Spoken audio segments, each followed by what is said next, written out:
So this is 10 common mistakes that every cook makes, beginner or experienced.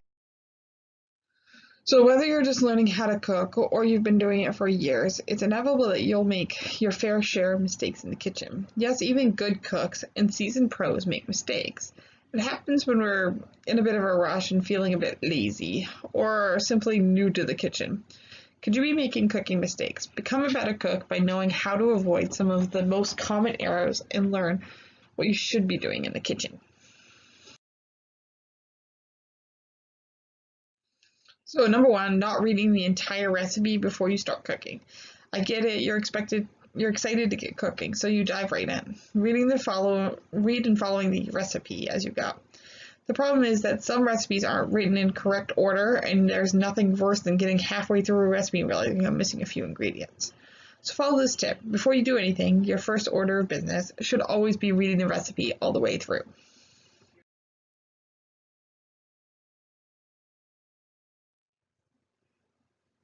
2, using the wrong size cutting board. Sure, those tiny cutting boards are cute, but aside from slicing a few berries or preparing a garnish for a drink, they're not that useful. And while a whole roast chicken, for example, might just fit on there, it's far too cramped to work neatly, effectively, and safely.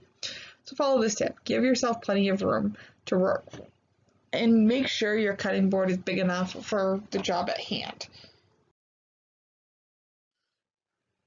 3, using the wrong size knife. Before you take your knife out, think about what you'll be using it for. Are you mincing something small like garlic, or will you be working with something larger, like a whole chicken? You might love working with your paring knife, but it's not an all-purpose tool and doesn't work well when tackling large foods. So follow this tip. Always use the right size knife for the job. Think of your chef's knife as an all-purpose knife. In home kitchens, this is the tool to turn to when you're cutting meat, slicing fruit and vegetables, or mincing herbs. Reach for the serrated bread knife when it's time to slice through a baguette or other hearty loaves. And opt for a paring knife when you're working with particularly small pieces of food.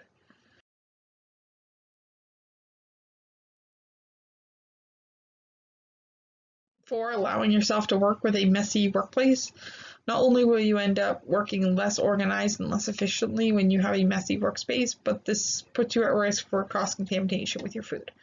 Follow this tip. The value of keeping a clean work area was drilled into me from day one of culinary school, and for good reason. It allows you to work a lot more organized, and you'll save time in the long run. 5, adding ingredients to a cold pan. In most cases, it's better to heat up your pan and then add oil and food. There are some exceptions, like starting bacon in the cold pan. Follow this tip. Make sure the pan and oil are hot before adding any ingredients to the pan. A hot pan is key to preventing your food from sticking and for getting a good sear.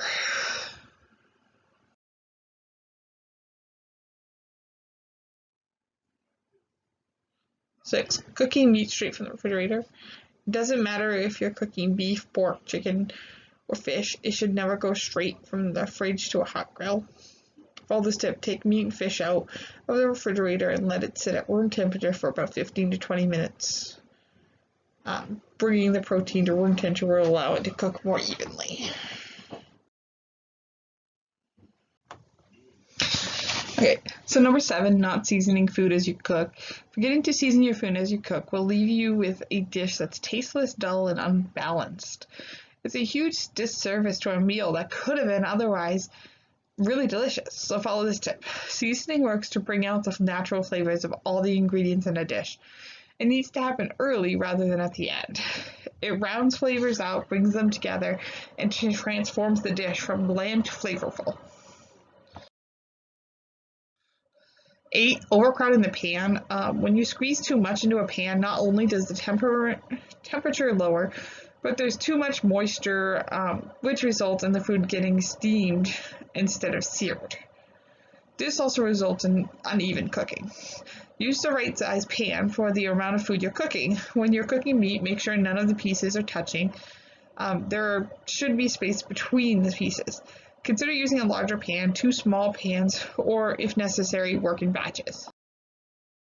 9. Not tasting food as it's cooking. Cooking without tasting as you go is like writing a book without proofreading. Wait until dinner is on the table to give it a taste, and you risk unbalanced flavors and lack of seasoning. Follow the tip. Taste as you cook, and add more seasoning and spices as necessary. Don't be afraid to taste again and again and again and again. Finally, 10. Not resting meat after it's cooked. You're hungry and you're anxious to eat. But diving into that steak the second it comes out of the oven or pan is a grave mistake. As you cut into it, the juices will run across the cutting board or your plate. Follow this tip.